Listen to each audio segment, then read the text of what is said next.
बिस्मिल्लाहिर्रहमानिर्रहीम। बच्चों क्या हाल है।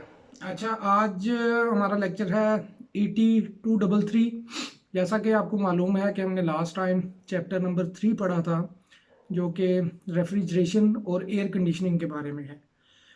उसमें हमने इंट्रोडक्शन, मैंने आपको तफसील से बताया था कि रेफ्रिजरेशन और एयर कंडीशनिंग होती क्या है। उसके बाद हमने पढ़ा था कि ये यूजेस इसके कहाँ कहाँ हैं, कौन सी इंडस्ट्री में, कौन से डोमेस्टिक यूजेस हैं एयर कंडीशनिंग के भी और रेफ्रिजरेशन के भी। उसके बाद मैंने आपको रेफ्रिजरेशन साइकिल के बारे में बताया था कि रेफ्रिजरेशन साइकिल बेसिकली होता क्या है कि एक रेफ्रिजरेंट होता है। रेफ्रिजरेंट जो है वो आपकी जितनी भी हीट होती है चीज़ों में से उसको सक करता है उसके अंदर से हीट को जज़ब करता है और ख़ुद माया से गैस की सूरत में चेंज हो जाता है। और इसी तरह ये रेफ्रिजरेंट जो है ये आपकी चीज़ों को ठंडा करने में कारआमद साबित होता है। उसके बाद हमने डिफरेंट टाइप्स ऑफ रेफ्रिजरेशंस पढ़े थे कि कौन कौन सी टाइप्स होती हैं रेफ्रिजरेशन की जो कि यूज़ की जाती हैं। तो आज हमारा टॉपिक है कि रेफ्रिजरेशन कंपोनेंट्स कौन कौन से हैं। अब रेफ्रिजरेशन कंपोनेंट्स बेसिकली 3 कंपोनेंट्स हैं जो कि रेफ्रिजरेशन कंपोनेंट्स कहलाते हैं। इन 3 कंपोनेंट से मिलकर ही हम आगे रेफ्रिजरेशन का तमाम साइकिल जो है वो पूरा करते हैं। इसके बाद हम रेफ्रिजरेशन साइकिल के ये 3 कंपोनेंट पढ़ने के बाद हम डिफरेंट एसेसरीज पढ़ेंगे जो कि electrical accessories used in refrigeration होती हैं। और यहाँ तक ही हम आज का टॉपिक रखेंगे और इसके बाद चैप्टर 3 का जो लास्ट टॉपिक है जो कि एयर कंडीशनिंग के बारे में है वो इंशाल्लाह हम नेक्स्ट लेक्चर में पढ़ेंगे। इसको आपने शॉर्ट क्वेश्चंस, मैंने आपको पहले भी कहा था, अब दोबारा कह रहा हूँ, इसके शॉर्ट क्वेश्चंस किसी अच्छी सी नीट कॉपी पर आपने लिखने हैं और याद भी करने हैं। वंस ये जो हॉलीडेज हैं ये ख़त्म होंगी तो इंशाल्लाह वो कॉपीज़ आपकी चेक की जाएंगी और उसी बेस पर आपका जो काम है वो आपका ये छुट्टियों का काम जो है वो चेक होगा। तो काइंडली टाइम ज़ाया मत करें, इसको एक दफ़ा पढ़ें, एक दफ़ा लेक्चर को सुना करें, उसके बाद अपना शॉर्ट क्वेश्चंस जो इस चैप्टर के आखिर में लिखे गए हैं उनको याद करें, उनको अच्छे से लिखें ताकि आपको पेपर में कोई परेशानी ना हो। तो आइए शुरू करते हैं हम आज का टॉपिक जो कि है रेफ्रिजरेशन कंपोनेंट्स। तो बेसिकली 3 कंपोनेंट्स हैं रेफ्रिजरेशन में। वो 3 कंपोनेंट्स कौन कौन से हैं मैं आपको नाम बता देता हूं। सबसे पहला कंपोनेंट जो हम पढ़ेंगे वो है अवेपोरेटर, दूसरा कंपोनेंट है कंप्रेसर और तीसरा कंपोनेंट है कंडेंसर।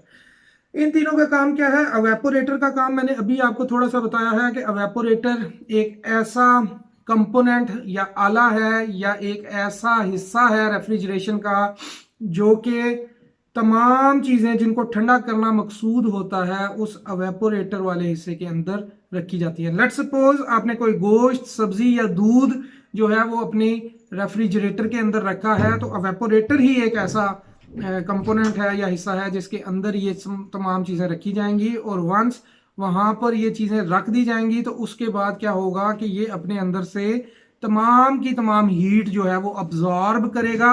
और अब्जॉर्ब कैसे करेगा, वही रेफ्रिजरेटर के थ्रू। रेफ्रिजरेंट जो आपका है वो क्या करेगा, अवेपोरेटर कॉइल्स के अंदर मूव करता जाएगा और आपकी अवेपोरेटर के अंदर जितनी भी हीट है उसको सक करेगा, अब्जॉर्ब करेगा। और वंस वो तमाम की तमाम हीट अब्जॉर्ब कर लेगा तो वो उसको ठंडा करने में कारआमद साबित होगा। दूसरे नंबर पर आ जाता है कंप्रेसर।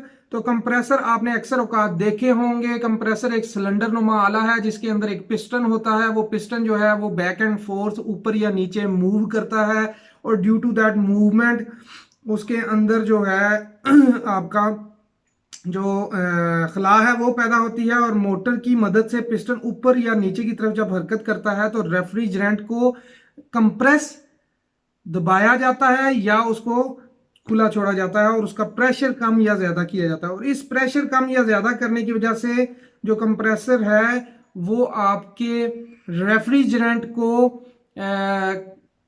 कम या ज्यादा प्रेशर देकर उसको जल्दी से जल्दी जो है एक हालत से दूसरी हालत में तब्दील करता है और दूसरी हालत से फिर पहली हालत में तब्दील करता है, जिसकी वजह से आपकी चीज़ें जल्दी ठंडी होती हैं। अब कंप्रेसर डिफरेंट टाइप्स के होते हैं, उसमें रोटरी टाइप भी कंप्रेसर है, उसमें सेंट्रीफ्यूगल टाइप भी है, और उसमें रेसिप्रोकेटिंग टाइप भी आपका कंप्रेसर यूज होता है। अच्छा, थर्ड जो है वो है कंडेंसर। आपने कंडेंसर के बारे में अक्सर सुना होगा। कंडेंसर बेसिकली धाती ट्यूबें होती हैं जो कि आपकी रेफ्रिजरेटर के पीछे बैक साइड पर अगर आप देखो तो एक ट्यूब्स जा रही होती हैं, उनको हम कंडेंसर बोलते हैं। ये ट्यूबें वायर ग्रिल की सूरत में लगी हुई होती हैं। कंप्रेसर से बुलंद दर्जा हरारत और बुलंद दबाव पर हासिल होने वाला रेफ्रिजरेंट कंडेंसर में दाखिल होता है। जब ये रेफ्रिजरेंट इन ट्यूबों की लंबाई में से गुजरता है तो रेडिएशन के अमल से इसकी हरारत खारिज कर दी जाती है, और जिसकी वजह से आपका रेफ्रिजरेंट जो है वो जब माया से गैस की सूरत में तब्दील हुआ था तो यहाँ पर जब उसके अंदर से हीट को निकाल लिया जाता है तो ये दोबारा माया सूरत में चला जाता है। तो ये तो 3 कंपोनेंट्स थे जो कि रेफ्रिजरेशन में यूज होते थे, जो कि मेजर कंपोनेंट हैं जिनकी मदद से ही आपकी रेफ्रिजरेशन जो है वो परफॉर्म की जाती है, अदरवाइज आपकी रेफ्रिजरेशन जो है वो परफॉर्म नहीं हो सकती। तो आगे हम पढ़ते हैं इलेक्ट्रिकल इक्विपमेंट जो या इलेक्ट्रिकल एसेसरीज जो कि यूज होती हैं आपकी रेफ्रिजरेशन में। तो आपने अक्सर घरों में देखा होगा कि आपके पास फ्रिज या डीप फ्रीजर है, तो आप जैसे ही डीप फ्रीजर या फ्रिज का डोर ओपन करते हैं तो वो अंदर से बल्ब रोशन हो जाता है। तो वो बेसिकली आपका डोर स्विच होता है जिसके साथ लैंप को कंट्रोल किया जाता है। ये एक पुश बटन टाइप स्विच होता है। जब आपका डोर क्लोज किया जाता है तो वो पुश बटन डोर की वजह से क्लोज हो जाता है, जिसकी वजह से लैंप भी बंद हो जाता है, और जैसे ही आप डोर ओपन करते हैं तो वो पुश बटन वापस अपनी पोजीशन पर आता है और आपका लैंप जो है वो ऑन हो जाता है। तो ये बेसिकली सिंपल एक इलेक्ट्रिकल का इक्विपमेंट है जो कि आमतौर पर भी हम यूज करते रहते हैं अपने इलेक्ट्रिकल एसेसरीज में। उसके बाद थर्मोस्टेट स्विच है। थर्मोस्टेट स्विच का काम आपको पता है कि किसी भी रेफ्रिजरेटर में थर्मोस्टेट स्विच ही होता है जो कि आपके कूलिंग को कंट्रोल करता है, कम या ज्यादा करता है। तो थर्मोस्टेट का मकसद होता है बेसिकली कि रेफ्रिजरेटर में दर्जा हरारत को कंट्रोल करना। इसे दर्जा हरारत की मुख्तलिफ रेंजेस पर सेट करके रेफ्रिजरेटर के अंदर मतलूबा दर्जा हरारत हासिल की जाती है। ये सर्किट के सीरीज में लगा होता है। ये आपने बड़ा ध्यान रखना है कि ये सर्किट के हमेशा सीरीज में लगा होता है, ताकि अगर जैसे ही वंस रेफ्रिजरेटर ऑन हो तो आपका थर्मोस्टेट स्विच भी ऑन होना चाहिए। रेफ्रिजरेटर का अंदरूनी हिस्सा दर्जा हरारत जब बढ़ता है तो इसमें लगे हुए 2 कंटेक्ट्स क्लोज हो जाते हैं, मोटर की सप्लाई का सर्किट मुकम्मल हो जाता है और मोटर चलना शुरू हो जाती है। ये इस वक्त तक चलती रहती है जब तक मतलूबा दर्जा हरारत हासिल नहीं होता।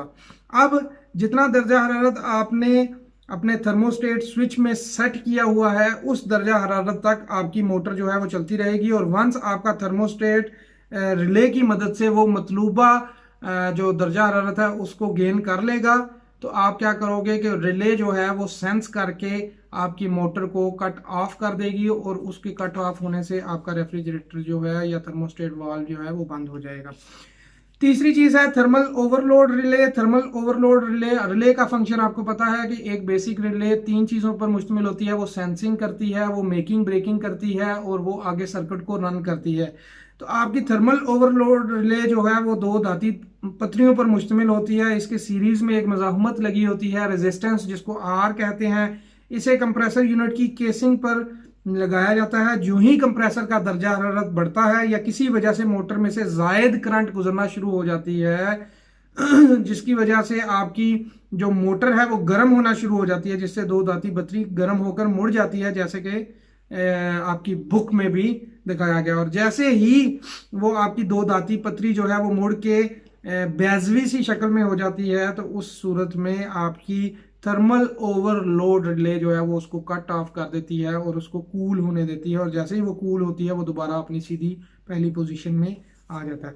फिर आपके इलेक्ट्रिक मोटर होती है। इलेक्ट्रिक मोटर जो है वो बेसिकली इसलिए लगाई जाती है ताकि आपके जितना भी रेफ्रिजरेंट है उसको कंप्रेस किया जा सके या उसका दबाव कम किया जा सके।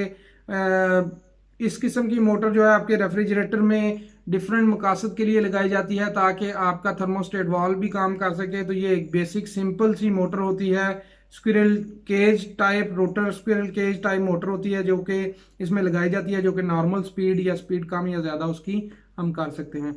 उसके बाद स्टार्टिंग रिले होती है। कहता है स्टार्टिंग रिले कंप्रेसर मोटर को स्टार्ट करती है। जब रेफ्रिजरेटर को सप्लाई से जोड़ा जाता है तो स्टार्टिंग के वक्त मोटर ज़्यादा करंट लेती है जो कि रिले कॉइल के कंटेक्ट्स में से गुजर के मोटर की मेन वाइंडिंग को मिलती है। अब इसमें कहता है ज्यादा करंट गुजरने की वजह से कॉइल जो है वो एनर्जाइज होकर प्लंजर को ऊपर खींच लेती है, जिससे कंटेक्ट्स जो है वो आपस में मिल जाते हैं और मोटर की स्टार्टिंग वाइंडिंग जो को सप्लाई मिलना शुरू हो जाती है। अब स्टार्टिंग रिले बेसिकली वही काम कर रही है यहाँ पर जो कि आम मोटर्स में हमारे कैपेसिटर्स काम करते हैं या हमारे स्टार्टर्स काम करते हैं। बेसिकली वो आपकी सीरीज में मोटर के लगाए जाते हैं ताकि जब भी स्टार्टिंग करंट ज्यादा एक्सेसिव लेती है आपकी मोटर, और वो ऑब्वियस है हमेशा एक मोटर स्टार्टिंग करंट ज़्यादा लेती ही लेती है, तो वो स्टार्टिंग करंट जो है वो उसकी कॉइल्स को जो है वो डैमेज ना करे, इसलिए ये लगाई जाती है स्टार्टिंग रिले। तो ये तो आज का हमारा टॉपिक था। इसको मैंने बड़ी ब्रीफली जल्दी जल्दी में आपको बताया है। आप काइंडली अपनी बुक के पेज नंबर 148 से लेकर 151 तक इसकी तमाम तफसील जो है वो बड़ी डिटेल में लिखी गई है। उसको आप तफसील से पढ़ें और उसके अंदर किसी भी किस्म का कोई अगर सवाल है तो वो आप ग्रुप में सेंड करेंगे और वो मैं आपको उसका जवाब दूंगा। नेक्स्ट लेक्चर में इंशाअल्लाह ताला हम एयर कंडीशनिंग के बारे में पढ़ेंगे और एयर कंडीशनिंग के अंदर यूज़ होने वाले डिफरेंट अवामिल और एयर कंडीशनिंग प्लांट के डिफरेंट इकसाम जो है वो हम नेक्स्ट टाइम पढ़ेंगे और ये चैप्टर हमारा ख़त्म हो जाएगा। तो आज के लिए इतना ही था। अल्लाह पाक आप सबकी हिफाजत करे। अल्लाह हाफिज़।